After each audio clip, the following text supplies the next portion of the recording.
Hello everyone, स्वागत है आपका हमारे यूट्यूब चैनल में। जैसा कि दोस्तों आज के इस क्लास में हम लोग बीएसएससी के लिए बीएसएससी के लिए प्लेटफॉर्म सीरीज का प्रैक्टिस सेट नंबर 3 को कवर करने वाले हैं। और इस एग्जाम्स के लिए आपको पहले से आपको जोरदार तरीके से आपको प्रिपरेशन करना है और बेहतरीन तैयारी रहेगा, तभी आप इसमें एक सीट को सुनिश्चित कर सकते हैं। उसके सिलेबस इसका ज़्यादा कुछ आपका रहता नहीं है, क्योंकि मैथ, रीजनिंग और आपका जीएस का वेटेज रहता है, तो ज़्यादा से ज़्यादा अभ्यर्थी प्रैक्टिस करके भी काफ़ी ज़्यादा स्कोर कर लेते हैं। इसलिए ज़्यादा से ज़्यादा आपका प्रैक्टिस इसमें आपका होना चाहिए, तभी आप इसमें बेहतर परफॉर्मेंस कर पाएंगे। तो साथियों मैं आपको बता दूं कि आज के इस क्लास में हम लोग प्लेटफॉर्म का सेट नंबर 3 को कवर करने वाले हैं। इसके पहले 2 सेट मैंने आपको कवर करा दिया है, जो कि आपको प्लेलिस्ट में स्पेशली मैंने बीएसएससी करके प्लेलिस्ट आपको अरेंज कर दिया है। तो वहाँ से करके हम लोग सारे क्लास को अटेम्प्ट लेंगे। तो आज हम लोग सेट नंबर 3 को कवर करेंगे। तो चलिए शुरू करते बिना टाइम को वेस्ट किए हुए और चीज़ों को समझते हैं।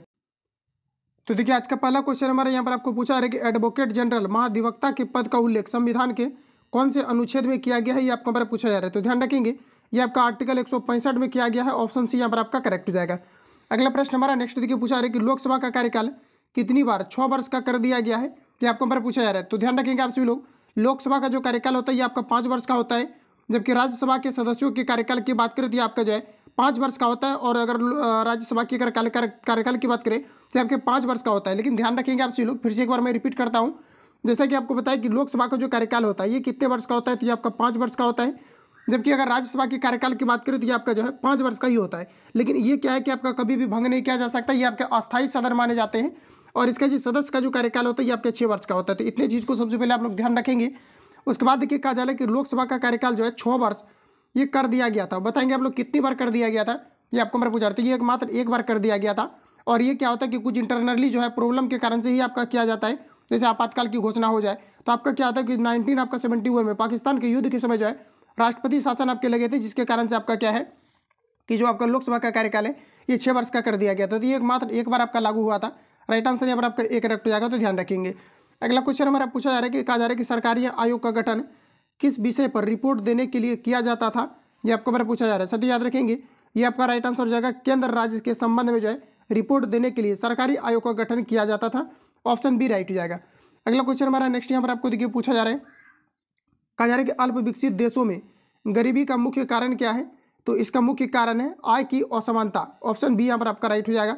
अगला प्रश्न हमारा कहा जा रहा है कि उद्योग में प्रशिक्षण विद्यार्थियों को निःशुल्क अथवा कम कीमत पर पुस्तकें और स्टेशनरी उपलब्ध कराने जैसे आर्थिक कार्यक्रम सर्वप्रथम किस पंचवर्षीय योजना में प्रारंभ किए गए थे, ये आपको हमारा पूछा जा रहा है। साथ ही याद रखेंगे ये जो आपका किया गया था ये आपका किया गया था 5वीं पंचवर्षीय योजना के तहत। ऑप्शन सी आपका राइट हो जाएगा। और आप सभी लोगों को क्वेश्चन अटेम्प्ट भी लेना है, राइट आंसर यहाँ पर आपका सी हो जाएगा। अगला क्वेश्चन हमारा देखिए पूछा जा रहा है, कहा जा रहा है कि डैश के बाद की अवधि के दौरान खदानों विशेषतः गेहूं के उत्पादन में वृद्धि हुआ था। तो देखिए गेहूं के क्षेत्र में जो बढ़ावा मिला था ये हरित क्रांति के फलस्वरूप गेहूं और साथ ही आपका चावल के क्षेत्र में बढ़ावा देखने को मिला था। तो यहाँ पर आपको बताना है कि ये कब ऐसा हुआ था, ये आपको मेरा पूछा जा रहा है। तो आपका हो जाएगा 1966 में गेहूं के क्षेत्र में अधिकतर बढ़ावा देखने को मिला था। तो राइट आंसर यहाँ पर आपका डी करेक्ट हो जाएगा। अगला क्वेश्चन है, कहा जा रहा है कि पद फोर्थ, कहा जा रहा है कि फोर्थ एस्ट संबंधित है। बताएंगे राइट आंसर आपका क्या हो जाएगा। फोर्थ एस्टेट बताना है ये किससे आपका संबंधित है, ये आपको मेरा पूछा जा रहा है। तो साथ ही याद रखेंगे आप सभी लोग, कहा जा रहा है कि पद जो फोर्थ एस्टेट आपका संबंधित है किससे संबंधित है, तो आपका यहाँ पर हो जाएगा प्रेस से संबंधित है। राइट आंसर आपका डी हो जाएगा। अगला क्वेश्चन है कि निम्नलिखित में से किस कोटि के कामगारों को खेतिहर कहा जाता है, ये आपको मेरा पूछा जा रहा है। तो ये कहा जाता है जो दूसरों की जमीन पर खेती करते हैं, इसे कहा जाता है। तो राइट आंसर आपका सी हो जाएगा। अगला क्वेश्चन देखिए पूछा जा रहा है, कहा जा रहा है कि IST तथा GMT में समयांतराल कितना होता है। तो डायरेक्टली आप लोग याद रखेंगे ये आपके 5.5 होता है, यानी कि आपका 5.1/5 होता है। तो यहाँ पर आपका एग्जैक्ट आंसर ये हो जाएगा। नेक्स्ट क्वेश्चन हमारा देखिए पूछा रहे, उच्च न्यायालय के किस मामले में मौलिक अधिकारों की प्रमुखता राज्य के नीति निर्देशक सिद्धांतों से ऊपर स्थापित की है, ये आपको बताना है। तो ये आपका हो जाएगा गोलकनाथ का मामला। राइट आंसर आपका ए हो जाएगा। इसको एक बार रिपीट कर लेना आप सभी लोग। कहा जा रहा है उच्च न्यायालय की किस मामले में मौलिक अधिकारों की प्रमुखता राज्य के नीति निर्देशक सिद्धांतों से ऊपर स्थापित की है, तो आपका हो जाएगा गोलकनाथ का मामला। ऑप्शन यहाँ पर आपका ए करेक्ट हो जाएगा। अगला क्वेश्चन हमारा पूछा है कि पंजाब का शेर के रूप में कौन जाना जाता है। तो फ्रेंड्स ये जाना जाता है लाला लाजपत राय को पंजाब का शेर के रूप में जाना जाता है। ऑप्शन सी यहाँ पर आपका राइट हो जाएगा। अगला क्वेश्चन हमारा नेक्स्ट देखिए पूछा जा रहा है कि संविधान के मौलिक कर्तव्यों को डैश द्वारा शामिल किया गया है। तो देखिए मौलिक कर्तव्य की अगर हम लोग बात करें तो ये जो किया गया है ये 42वें संविधान संशोधन के तहत, और साथ ही जो फंडामेंटल राइट्स के बारे में जो चर्चा किया गया था और जो आपका शामिल किया गया था ये आपका 42वां संविधान संशोधन के तहत ही 7 मौलिक अधिकार को शामिल किया गया था। लेकिन 44वां संविधान संशोधन के तहत क्या है कि संपत्ति के अधिकार को हटा करके जो है एक कानूनी अधिकार के रूप में बनाए गए हैं। इस वजह से अभी देखा जाए तो जो अभी आपका मेनली जो अभी संविधान वर्तमान में अभी आपका है, इसमें आपका 6 आपका फंडामेंटल राइट्स के बारे में चर्चा किया गया है। तो यहाँ पर आप लोग याद रखेंगे कि संविधान के मौलिक कर्तव्यों को डैश द्वारा शामिल किया गया है। तो ये आपका 42वां संविधान संशोधन के तहत ऑप्शन आपका बी करेक्ट हो जाएगा। इनकेस पूछा जाता है कि अगर आपका 42वां संविधान संशोधन कब हुआ था, तो ध्यान रखेंगे 1976 में 42वां संविधान संशोधन हुआ था। डेट भी आपका पूछा जाता है तो ध्यान रखेंगे। अगला क्वेश्चन हमारा देखिए पूछा जा रहा है कि लोकसभा में अविश्वास प्रस्ताव प्रस्तुत करने के लिए कम से कम कितने सदस्य का समर्थन चाहिए। तो साथ ही याद रखेंगे इसमें आपका कम से कम 50 सदस्य चाहिए। अगला क्वेश्चन है कि भारत में उच्चतम न्यायालय के न्यायाधीश के रूप में नियुक्ति के लिए निम्नलिखित में से कौन सा अर्हता अनिवार्य नहीं है, ये आपको हमारा पूछा जा रहा है। सभी ऑप्शन आपके सामने दिए गए हैं, बताएंगे राइट आंसर क्या हो जाएगा। तो सभी ऑप्शन को पढ़ते हैं। ऑप्शन ए में दिया गया भारत का नागरिक हो, तो ये आपका करेक्ट आपको दिया गया। हमें गलत छाटना है कि कौन सा यहाँ पर आपका नहीं होना चाहिए। सेकंड में आपको दिया गया कि कम से कम 35 वर्ष आयु होना चाहिए, तो बिल्कुल आपका करेक्ट आपको दिए गए हैं। अगला में दिया गया है कि एक या अधिक उच्च न्यायालयों में कम से कम 10 वर्ष तक कहा जा रहा है कि एडवोकेट के रूप में कहा जा रहा है कि प्रैक्टिस कर चुका हो। तो साथ ही याद रखेंगे ऐसा जो है यहाँ पर आपका देखा जाए तो यही आपका राइट आंसर आपका हो जाएगा। क्योंकि यहाँ पर जैसा कि आपको दिया गया है कि 10 वर्ष तक जो है कहा जा रहा है कि एक या अधिक उच्च न्यायालयों में कम से कम 10 वर्ष तक जो है एडवोकेट के रूप में जो है प्रैक्टिस कर चुका हो, ये आपका नंबर गलत दिया गया। ध्यान रखेंगे ये इस प्रकार के किसी प्रकार का आपका कंडीशन नहीं है। राइट आंसर आपका सी करेक्ट हो जाएगा, ध्यान रखेंगे। देखिए यहाँ पर अगर देखा जाए तो ये आपका यहाँ पर आपको सही दिया गया है, ये भी आपका सही दिया गया है। और यहाँ पर आपको देखिए दिया गया है, यहाँ पर मिस कर रहे हैं हम लोग।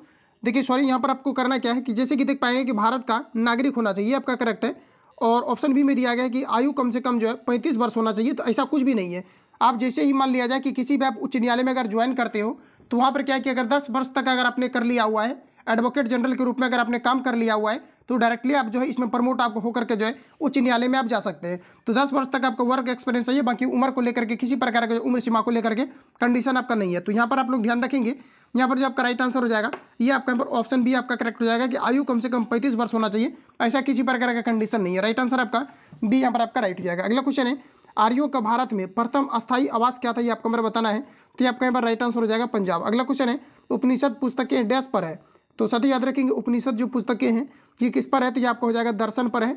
ऑप्शन सी यहाँ पर आपका राइट हो जाएगा। अगला क्वेश्चन हमारा देखिए पूछा जा रहा है, कहा जा रहा है कि नेसेट किस देश की संसद का नाम है।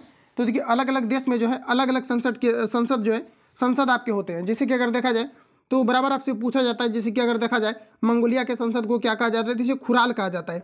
अलग अलग देश में अगर देखा जाए तो जापान के बारे में आपसे ज़्यादातर आपको पूछा गया अभी तक। अगर देखा जाए पिछला अगर प्रीवियस पेपर अगर पलटाएंगे किसी भी एग्जाम का तो जापान से रिलेटेड आपका ज़्यादा पूछा गया। ध्यान रखेंगे जापान के संसद को क्या कहा जाता है, तो इसे जो है डायट कहा जाता है। ध्यान रखेंगे इसे क्या कहा जाता है, इसे डायट कहा जाता है। इसके अलावा श्रीलंका की अगर बात करें तो इसे जो है कहा जाता है डेमोक्रेटिक सोशलिस्ट रिपब्लिक कहा जाता है। इसी प्रकार से पाकिस्तान की अगर बात करें तो नेशनल असेंबली कहा जाता है। ध्यान रखेंगे पाकिस्तान के जो आपका सांसद होते हैं इसे क्या कहा जाता है, तो इसे नेशनल असेंबली कहा जाता है। और भारत में तो पता ही है कि सांसद कहा जाता है। तो कहाँ पूछा जा रहा है कि नेसेट देश की संसद का क्या नाम है, ये आपको पर बताना है। तो यहाँ पर आपका राइट आंसर हो जाएगा इजराइल का जो है जो संसद होते हैं इसे क्या कहा जाता है, तो इसे कहा जाता है नेसेट। राइट आंसर आपका डी करेक्ट हो जाएगा। अगला क्वेश्चन है, अगला में आप सभी लोगों को बताना है कि पंचवर्षीय योजना के मसौदे को अंततः कौन अनुमोदित करता है, ये आपको मेरे बताना है।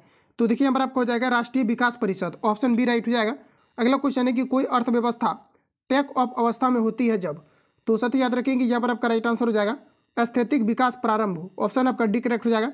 रिपीट करेंगे आप लोग, कहा जा रहा है कि कोई अर्थव्यवस्था टेक ऑफ अवस्था में होती है जब क्या होता है, तो आपका क्या हो जाएगा, तो यहाँ पर आपका राइट आंसर जो हो जाएगा ये आपका हो जाएगा स्थैतिक विकास प्रारंभ हो। तो यहाँ पर आपका राइट आंसर जो है डी आपका हो जाएगा। अगला क्वेश्चन हमारा पूछा रहे कि ग्राम सभा के संदर्भ में निम्नलिखित में से कौन सा कथन औसत है, आपको हमारा पूछा रहा है। सभी ऑप्शन को आपको पढ़ना है तभी आपका क्लियर हो पाएगा। देखिए यहाँ पर आपको दिया गया है, कहा जा रहा है कि ग्राम पंचायत पूरे गांव के हित में निष्पक्ष रूप से काम कर सके। तो हमें क्या बताना है कि कौन सा आपका औसत आपको दिया गया है। ठीक है, तो ध्यान रखेंगे आप चलो, ये आपका यहाँ पर करेक्ट हो जाएगा, ये आपका सही दिया गया है। और ऑप्शन बी में दिया गया कि ग्राम सभा पंचायत को मनमाने ढंग से काम करने से रोकती है और साथ में कहा जा रहा है कि साथ पैसों का दुरुपयोग एवं कोई गलत काम ना हो इसकी निगरानी भी करती है। ये भी आपका करेक्ट दिया गया है। ऑप्शन सी में दिया गया कि ग्राम सभा चुने हुए प्रतिनिधियों पर नजर रखने और लोगों के प्रति जिम्मेदार एवं जवाबदेह बनाने में बहुत महत्वपूर्ण भूमिका निभाती है। ये भी आपका करेक्ट दिया गया है।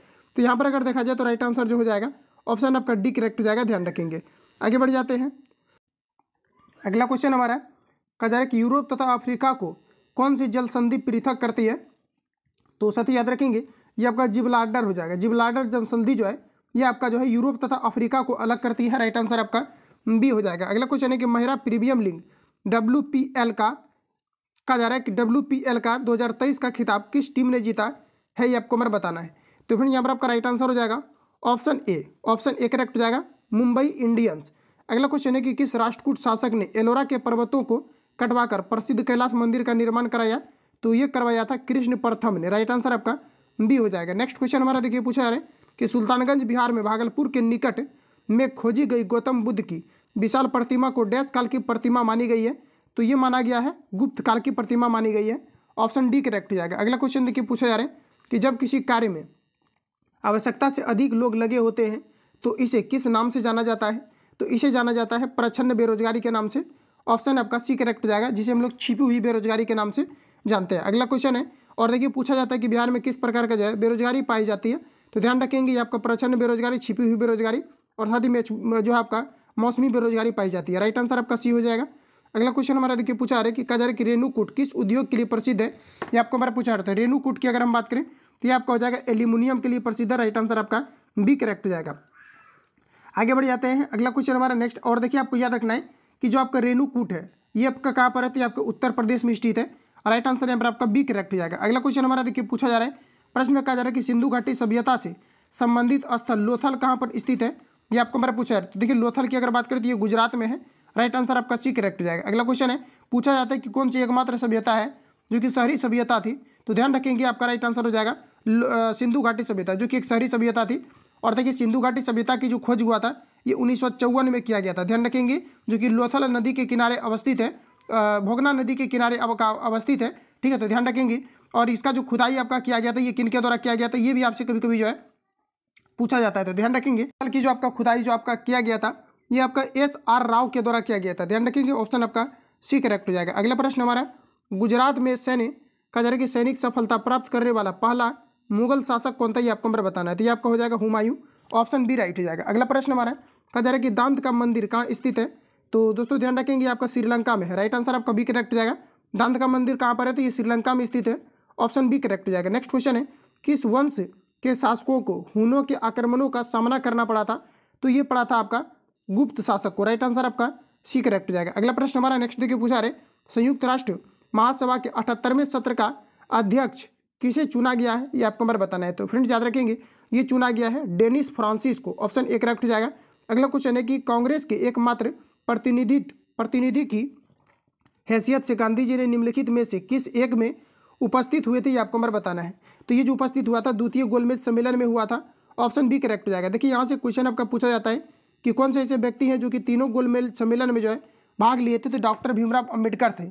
और दूसरी चीज़ यहाँ पर आपको याद रखना है कि जो प्रथम गोलमेज सम्मेलन आपका हुआ था 1930 में हुआ था, ये आपका पहला हुआ था। और द्वितीय गोलमेज सम्मेलन की अगर हम बात करें तो 1931 में हुआ था। और तृतीय गोलमेज सम्मेलन की अगर बात करें तो 1932 में हुआ था। ध्यान रखेंगे ऑप्शन आपका बी करेक्ट हो जाएगा। अगला क्वेश्चन हमारा देखिए पूछा जा रहा है, कहा जा रहा है कि भारतीय सिनेमा का सर्वोच्च अवार्ड दादा साहेब फाल्के कहा जा रहा है कि लाइफ टाइम अचीवमेंट अवार्ड 2023 से किसे सम्मानित किया गया है? तो फ्रेंड्स याद रखेंगे ये जो सम्मानित किया गया है वहीदा रहमान को किया गया। ऑप्शन सी करेक्ट हो जाएगा। पूछा जाता है कि फिल्म के क्षेत्र में सर्वोच्च पुरस्कार क्या है? तो ये दादा साहेब फाल्के पुरस्कार है। राइट आंसर आपका सी करेक्ट हो जाएगा। अगला प्रश्न हमारा कहा जा रहा है कि भारत और पाकिस्तान के बीच शिमला समझौते पर किस वर्ष हस्ताक्षर किए गए थे? ये आपको हमारा पूछा जा रहा है। तो ध्यान रखेंगे ये किया गया था 1972 में। 1972 में भारत और पाकिस्तान के बीच शिमला समझौते पर हस्ताक्षर किया गया था। ध्यान रखेंगे काफ़ी बार पूछा गया क्वेश्चन है और काफ़ी ज़्यादा इंपॉर्टेंट भी आपका है। तो ध्यान रखेंगे आप सभी लोग। राइट आंसर आपका एक करेक्ट हो जाएगा। अगला क्वेश्चन है कि तलमंडी जो अब पाकिस्तान में है किससे संबंधित जो है पवित्र स्थान है? ये आपको हमारा पूछा जा रहा है। सभी ऑप्शन आपके सामने दिए गए हैं। तो आपको हो जाएगा गुरु नानक देव से। ऑप्शन सी करेक्ट हो जाएगा। अगला क्वेश्चन हमारा देखिए पूछा रहे, आर्य समाज की स्थापना कहाँ हुई थी? ये आपको हमारा बताना है। तो ये आपका हुआ था बॉम्बे में। ऑप्शन ए राइट हो जाएगा। अगला क्वेश्चन हमारा नेक्स्ट और देखिए आपको याद रखना है, आर्य समाज की जो स्थापना किया गया था ये स्वामी दयानंद सरस्वती के द्वारा किया गया था। और आर्य समाज की जो स्थापना हुआ था 1875 में हुआ था। ध्यान रखेंगे राइट आंसर आपका ए हो जाएगा। नेक्स्ट क्वेश्चन है कि संसार का सबसे बड़ा गर्म मरुस्थल कौन सा है? तो साथियों ध्यान रखेंगे ये आपका राइट आंसर हो जाएगा सहारा मरुस्थल, जो कि गर्म मरुस्थल है। राइट आंसर आपका एक करेक्ट हो जाएगा। अगला क्वेश्चन है कि निम्नलिखित में से कौन सी भारत की संसद का भाग नहीं है, ये आपको हमारे पूछा जा रहा है। देखिए संसद का 3 भाग है आपका। अगर आप पूछा जाता है कि ये कौन कौन सा आपका भाग है तो ध्यान रखेंगे आप लोग, संसद का कौन कौन सा भाग है तो राष्ट्रपति है, लोकसभा है और राज्यसभा है। मंत्री परिषद जो है ये संसद का भाग नहीं होता है। तो यहाँ पर जो आपका राइट आंसर हो जाएगा ऑप्शन बी करेक्ट हो जाएगा। अगला क्वेश्चन देखिए नेक्स्ट हमारा पूछा जा रहा है, कहा जा रहा है कि भारत में शकों के प्रभुत्व को नष्ट करने वाला शासक कौन है। तो यहाँ पर आपका राइट आंसर हो जाएगा चंद्रगुप्त द्वितीय। रिपीट करेंगे कि भारत में शकों के प्रभुत्व को नष्ट करने वाला शासक कौन है तो चंद्रगुप्त द्वितीय हो जाएगा।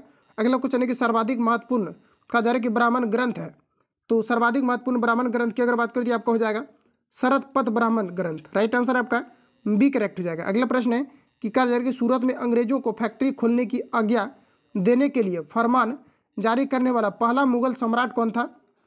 तो सत्य याद रखेंगे ये जहांगीर थे। राइट आंसर आपका बी करेक्ट हो जाएगा। और आप लोग याद रखेंगे कि जो सर्वप्रथम जो फैक्ट्री खोला गया था 1608 में खोला गया था। राइट आंसर आपका बी करेक्ट हो जाएगा। अगला क्वेश्चन हमारा नेक्स्ट देखिए पूछा जा रहा है, कहा जा रहा है कि स्वर्ण ट्रांस रिजर्व ट्रांस निर्दिष्ट करता है।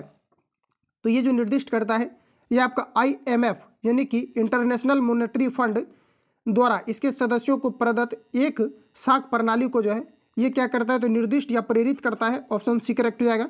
अगला क्वेश्चन हमारा देखिए पूछा जा रहा है कि 23 मई 2023 को त्रिपुरा पर्यटन विभाग को किसे अपना ब्रांड एम्बेसडर बनाया गया है। तो सत्य याद रखेंगे ये जो बनाया गया है ये बनाया गया है सौरभ गांगुली को। ऑप्शन ए राइट हो जाएगा। अगला क्वेश्चन है कि भारतीय रिजर्व बैंक के आधिकारिक चिन्ह में डैश शामिल है। इंपोर्टेंट क्वेश्चन रहेगा एग्जाम पॉइंट विषय आपका। तो याद रखेंगे आप सभी लोग ये आपका ताड़ का वृक्ष हो जाएगा। ऑप्शन ए करेक्ट हो जाएगा। और याद रखेंगे आप सभी लोग भारतीय रिजर्व बैंक स्थापना के बारे में पूछा जाता है तो ये जो किया गया था आपका 1 अप्रैल को किया गया था। कब किया गया था 1 अप्रैल 1935 में जो है RBI की स्थापना हुआ था, रिजर्व बैंक ऑफ इंडिया की स्थापना हुआ था। अच्छा इसका राष्ट्रीयकरण कब हुआ था तो 1 जनवरी 1949 को भारतीय रिजर्व बैंक का जो है राष्ट्रीयकरण किया गया था। इतने फैक्ट को याद रखेंगे। राइट आंसर यहाँ पर आपका ए करेक्ट हो जाएगा। और अगर ये पूछा जाता है कि RBI का मुख्यालय कहाँ है तो ये आपके मुंबई में है। इतने फैक्ट को याद रखिए जहाँ से क्वेश्चन आपका लगातार पूछे जाते हैं। अगला क्वेश्चन हमारा देखिए पूछा रहे अंतर्राष्ट्रीय वन दिवस 2023 में फॉरेस्ट एंड कहा जा रहा है कि हेल्थ थीम के साथ कब मनाया गया है। ये आपको हमारे पूछा रहे थे ये आपका मार्च आपका 21 हो जाएगा। अगला क्वेश्चन हमारा कि मई 2023 में भारत सरकार ने किस देश में सितवे कहा जा रहा है कि बंदरगाह के संचालन का अधिकार प्राप्त किया है। तो ये क्या है अभी म्यांमार। राइट आंसर आपका डी करेक्ट हो जाएगा। अगला क्वेश्चन हमारा देखिए पूछा जा रहा है कि भारतीय संविधान के अनुच्छेद 123 के तहत अध्यादेशों की घोषणा करने की शक्ति निम्नलिखित में से किसके पास होती है। ये आपको हमारा पूछा जा रहा है तो ये होता है राष्ट्रपति के पास। ऑप्शन आपका बी करेक्ट हो जाएगा। और यहाँ से क्वेश्चन पूछा जाता है कि मौलिक अधिकार को कौन निलंबित कर सकता है तो ये भी राष्ट्रपति के द्वारा किया जाता है। अगला क्वेश्चन है कि दक्षिण अमेरिका महादेश के देश वेनेजुएला की राजधानी कहाँ है। ये आपको हमारे पूछा डायरेक्टली याद रखिए वेनेजुएला की जो कैपिटल है ये आपका हो जाएगा काराकास है। राइट आंसर आपका बी करेक्ट हो जाएगा। इसके अलावा देखिए कई बार जो है अलग अलग देश के बारे में पूछा जाता है। कोलंबिया के बारे में पूछा गया आपका क्वेश्चन है तो याद रखेंगे बोगोटा जो है ये आपका कोलंबिया का है। इसके अलावा यूनान की अगर हम बात करें तो जॉर्ज टाउन आपका हो जाएगा। इसके अलावा इक्वाडोर की बात करें तो क्यूटो हो जाएगा और पेरू की बात करें तो लीमा हो जाएगा। तो इस प्रकार से जो भी आपका थोड़ा अल्टर टाइप का है ध्यान रखना है, यहाँ से क्वेश्चन आपका पूछा जाता है। ऑप्शन आपका बी करेक्ट हो जाएगा। अगला क्वेश्चन है अगला में हमारा देखिए पूछा जा रहा है दक्षिण अमेरिका महादेश की वेनेजुएला। ये तो आपका क्लियर आपका हो गया है, ये आपका राइट आंसर आपका बी है। अगला क्वेश्चन है कि मार्च 2023 में भारतीय मूल के किस रोबोटिक इंजीनियर को नासा के कहा जा रहा है कि मून टू मार्स प्रोग्राम के प्रमुख के रूप में नियुक्त किया गया है। ये आपको हमारा पूछा है तो ये किया गया है अमित क्षत्रिय को। राइट आंसर आपका ए हो जाएगा। अगला क्वेश्चन है जम्मू कश्मीर और लद्दाख को केंद्र शासित राज्य कब बने थे। ये आपको हमारा पूछा जा रहा है तो ये जो बना था 31 अक्टूबर 2019 को बने हैं। राइट आंसर आपका सी करेक्ट हो जाएगा। जम्मू कश्मीर और लद्दाख को केंद्र शासित राज्य कब बने हैं तो आपको हो जाएगा 31 अक्टूबर 2019 को हो जाएगा। ध्यान रखेंगे जहाँ से कि आपका जो है आर्टिकल आपका 370 जो हटाए गए हैं तो ऑप्शन आपका सी करेक्ट हो जाएगा। ध्यान रखेंगे। अगला क्वेश्चन हमारा नेक्स्ट देखिए पूछा जा रहा है कि जो पदार्थ जल के संपर्क में आने पर तत्काल कोलाइडी विलयन बना लेता है उसे क्या कहते हैं। तो इसे कहा जाता है जलरागी कोलाइड। ऑप्शन डी राइट हो जाएगा। अगला क्वेश्चन है कि स्वतंत्र गति के लिए किसी वस्तु पर कोई बल लगाया गया है, यदि बल का परिमाण तथा वस्तु का द्रव्यमान ज्ञात हो तो न्यूटन के दूसरे नियम की सहायता से हम क्या ज्ञात कर सकते हैं। ये आपको हमारा पूछा रहा है। देखिए क्वेश्चन को अगर समझेंगे तो बिल्कुल आपका बन जाएगा। देखिए कहा जा रहा है कि स्वतंत्र गति के लिए किसी वस्तु पर बल जो है लगाया गया है तो बल आपका दे दिया गया है। और कहा जा रहा है कि यदि बल का परिणाम और वस्तु का द्रव्यमान भी आपको दे दिया गया, मतलब आपका एम भी दे दिया गया है। और जैसा कि आपको पता है कि एफ बराबर जो आपका होता है ये आपका ma होता है। तो आपका f दिया है, आपका m दिया है, निकलेगा क्या आपका, तो त्वरण निकलेगा। अब बताएंगे राइट आंसर आपका क्या हो जाएगा। तो क्या निकलेगा, तो वस्तु का त्वरण ज्ञात कर सकते हैं, ऑप्शन आपका सी आपका राइट हो जाएगा। आगे बढ़ जाते हैं, अगला क्वेश्चन हमारा नेक्स्ट देखिए पूछा जा रहा है। नेक्स्ट में आपको बताना है अबिंदुकता का दोष दूर करने के लिए निम्नलिखित में से किस लेंस का प्रयोग किया जाता है। तो इसमें आपका किया जाता है सिलेंडरी लेंस का, ऑप्शन ए करेक्ट हो जाएगा। अगला क्वेश्चन है कि एक दूसरे से डी दूरी पर स्थित एम और एम वाली दो वस्तुओं के बीच लगने वाला आकर्षण बल डैश के अनुक्रमानुपाती होता है। तो सिंपली इसके लिए पहले आपको फॉर्मूला आपको समझना चाहिए कि जो आपका ग्रेविटेशनल आपका फोर्स होता है ये आपका होता है Gm1 इंटू M2 और बटे आपका जो है आर स्क्वायर, फिर आप जो है या फिर आप डी स्क्वायर कर सकते हैं, जो कि हमें डिस्टेंस हमें चाहिए दो वस्तु के बीच की दूरी। तो ये आपका क्या होता है कि डायरेक्टली आपका प्रोपोर्शनल आपका व्युत्क्रमानुपाती होता है। तो यहाँ पर आप लोग बताएंगे राइट आंसर आपका क्या हो जाएगा। तो यहाँ पर आपका क्या होता है कि उसके बीच की दूरी का क्या होता है, तो वर्ग होता है। क्या होता है, वर्ग होता है। ऑप्शन आपका बी करेक्ट हो जाएगा। अगला क्वेश्चन हमारा नेक्स्ट देखिए पूछा जा रहा है, और यहाँ पर आप लोग देख करके कन्फ्यूजन मत होना है। ये आपका जो है डी पर पावर हाफ आपको दे दिया गया, जो कि किसी प्रकार का ये जो है तर्क आपका नहीं दे रहा है। तो यहाँ पर आपका राइट आंसर जो हो जाएगा ऑप्शन बी करेक्ट हो जाएगा। अगला क्वेश्चन है, अगला में आप सभी लोगों को बताना है कि पहले तापयनिक बल्ब का आविष्कार किया था। तो साथ ही याद रखेंगे ये आपका थॉमस एडिसन ने, राइट आंसर आपका ए हो जाएगा। अगला क्वेश्चन है कि दांतों के अध्ययन से संबंधित विज्ञान क्या है। तो इसे क्या कहा जाता है, बताएंगे राइट आंसर क्या हो जाएगा। तो इसे जो कहा जाता है इसे ओडोंटोलॉजी कहा जाता है। इंपॉर्टेंट क्वेश्चन है और संबंधित आपका जो है अध्ययन से रिलेटेड क्वेश्चन आपका आता है। जैसे कि अगर देखा जाता है फलों का अध्ययन क्या कहलाता है, तो आपका पोमोलॉजी, ध्यान से सुनेंगे आपके माइंड में हो जाएगा फिट। तो देखिए फलों का अध्ययन क्या कहलाता है, तो आपका पोमोलॉजी कहलाता है। ध्यान रखेंगे फलों का अध्ययन क्या कहलाता है, पोमोलॉजी कहलाता है। हड्डियों से संबंधित विज्ञान को क्या कहा जाता है, ऑस्टियोलॉजी कहा जाता है। इसके अलावा देखिए भूकंप से संबंधित विज्ञान को क्या कहा जाता है, इसे सिस्मोलॉजी कहा जाता है। मनुष्य से संबंधित विज्ञान को क्या कहा जाता है, ये मनुष्य के अध्ययन को क्या कहा जाता है, इसे कहा जाता है होमोसेपियंस। मिट्टी के अध्ययन को क्या कहा जाता है, तो पेडोलॉजी कहा जाता है। वृक्षों में झाड़ियों का अध्ययन क्या कहलाता है, तो यह कहलाता है आपका डेंटोलॉजी। और इसके अलावा झीलों का अध्ययन या फिर लवणीय जलों का जो आपका झील होता है इसे क्या कहा जाता है, तो निम्नोलॉजी कहा जाता है। बीजों का अध्ययन क्या कहलाता है, तो आपका जो है आस्पर्मोलॉजी कहलाता है। इससे इन सभी फैक्ट को आप लोग याद रखेंगे। यहाँ पर जो आपका राइट आंसर हो जाएगा ओडोंटो आपका लॉजी हो जाएगा। दांत का अध्ययन क्या कहलाता है, तो आपका ओडोंटोलॉजी कहलाता है। ध्यान रखेंगे राइट आंसर आपका एक करेक्ट हो जाएगा। अगला क्वेश्चन है, कहा जा रहा है कि फॉर्मियल्डिहाइड और पोटेशियम हाइड्रोक्साइड को गर्म करने पर हम पाते हैं। तो बताएंगे राइट आंसर क्या हो जाएगा, तो इसे हम लोग जो है एथिल फॉर्मेट पाते हैं। इन सभी प्रश्नों को आपको ध्यान में रखना है। राइट आंसर आपका डी करेक्ट हो जाएगा। अगला क्वेश्चन है कि शरीर रचना विज्ञान का अध्ययन क्या कहलाता है। तो यहाँ पर आपका एग्जैक्ट आंसर हो जाएगा एनाटोमी। क्या कहलाता है, शरीर रचना विज्ञान का अध्ययन क्या कहलाता है, एनाटोमी हो जाएगा। अगला प्रश्न हमारा नेक्स्ट देखिए पूछा जा रहा है, कहा जा रहा है कि कौन सी बीमारी सबसे तीव्र गति से फैलती है। तो साथ ही याद रखेंगे आपका हो जाएगा प्लेग, ऑप्शन बी राइट हो जाएगा। अगला क्वेश्चन देखिए पूछा जा रहा है, अस्पायरोगायरा और प्लेनेरिया डैश होता है। तो देखिए ये आपका क्या होता है, ये पुनर्जनन होता है। राइट आंसर आपका डी करेक्ट हो जाएगा। क्वेश्चन को रिपीट कर लेना, कहा जा रहा है अस्पायरोगायरा और प्लेनेरिया क्या होता है, तो पुनर्जनन होता है। अगला क्वेश्चन है कि नींद न आने के लिए प्रयुक्त, कहा जा रहा है कि डॉक्टरी शब्द क्या है। तो देखिए नींद न आने के लिए इसे हम लोग जो है इंसोनिम्ना कहते हैं। राइट आंसर आपका बी हो जाएगा। अगला क्वेश्चन है, यह अक्षमा रोग पैदा करने वाला कारक क्या है। तो बताएंगे राइट आंसर क्या हो जाएगा। तो यह अक्षमा रोग पैदा करने वाला कारक क्या है, ये आपको हमारा पूछा रहा है। करेक्ट आंसर आपका हो जाएगा माइकोबैक्टीरियम, ऑप्शन ए राइट हो जाएगा। नेक्स्ट क्वेश्चन हमारा पूछा जा रहा है कि आहार नाल के किस भाग में प्रोटीन्स का अमीनो अम्ल में निम्नीकरण होता है। तो एग्जैक्ट आपका आंसर हो जाएगा छोटी आंत में। ठीक है, तो ध्यान रखेंगे छोटी आंत में जो है ये एमिनो अम्ल का जो है निम्नीकरण होता है, ऑप्शन सी राइट हो जाएगा। अगला क्वेश्चन है कि रुधिर का कैंसर, रुधिर कैंसर का दूसरा नाम क्या है। इसका दूसरा नाम आपका होता है ल्यूकीमिया। राइट आंसर आपका डी करेक्ट हो जाएगा। ध्यान रखेंगे करेक्ट आंसर आपका डी हो जाएगा। सुधीर कहा जा रहा है कि रुधिर कैंसर का दूसरा नाम क्या है, तो ल्यूकीमिया है। राइट आंसर आपका डी हो जाएगा। अगला क्वेश्चन है, कहा जा रहा है कि चॉकलेट स्वास्थ्य के लिए हानिकारक हो सकते हैं क्योंकि उसमें डैश की मात्रा अधिक होती है। तो इसमें जो पाया जाता है निकेल की मात्रा अधिकतम होती है, ऑप्शन आपका बी राइट हो जाएगा। अगला क्वेश्चन हमारा नेक्स्ट देखिए पूछा जा रहा है, कहा जा रहा है कि अति चालक वे तत्व है। तो देखिए साथ याद रखेंगे अति चालक हम लोग किसे कहेंगे, तो जिसका प्रतिरोध बहुत न्यून तापमान पर लगभग शून्य हो जाता है, इसे हम लोग अति चालक कहते हैं, सुपर कंडक्टर कहते हैं। अगला क्वेश्चन है कि एक ध्वनि की तरंग आवृत्ति 50 हर्ट्ज और इसकी तरंग दैर्घ्य